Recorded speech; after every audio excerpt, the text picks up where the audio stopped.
Do you want to see my face?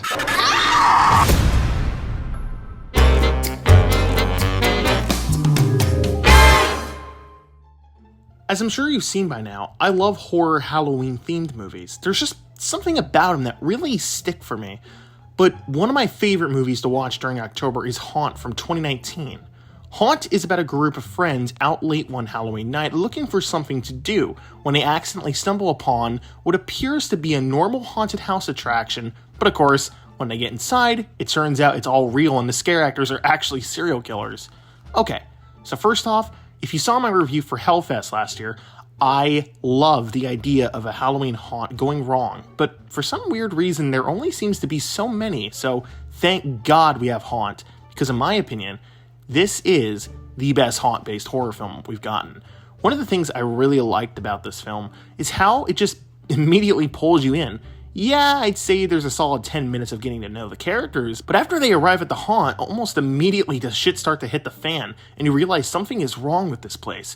The film does a good job setting the tone, which at times can be really depressing, especially with how some of the deaths are handled, which, by the way, thank God we don't have obnoxious characters who don't know how to use common sense, because almost immediately they realize they need to get the fuck out of there once their friend gets hurt. Sure, there's some decisions some people may have an issue with, but in my opinion, people react differently to situations. The way you think may be completely different from how others think, which was something I liked about the film. You really get to know these characters, even though we don't spend a lot of time with them before they get into the haunt. And even then, when they do enter the haunt, the teens react differently to the rooms and scares that are presented. At first, it really makes you feel like you're walking through the haunt with them, and at times it can be kind of fun. But let me tell you, when people start dying in the film, no one's having any fun, and it's a fight for survival. And again, because the characters feel like real people, they don't just sit there and let the lunatics do their thing. They actually fight back, and when they do, it's rewarding to see, especially when our main character, Harper, gets over her trauma to fight back against the killers, which, by the way, are great. One of the things I liked about the killers in this is that you don't really know what their motive is or what their end goal is.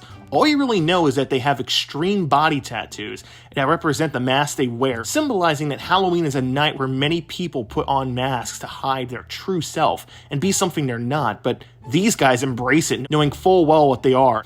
And it's very interesting to watch this film on a second viewing and catching the little details. Plus, the haunt itself is just eye candy for me.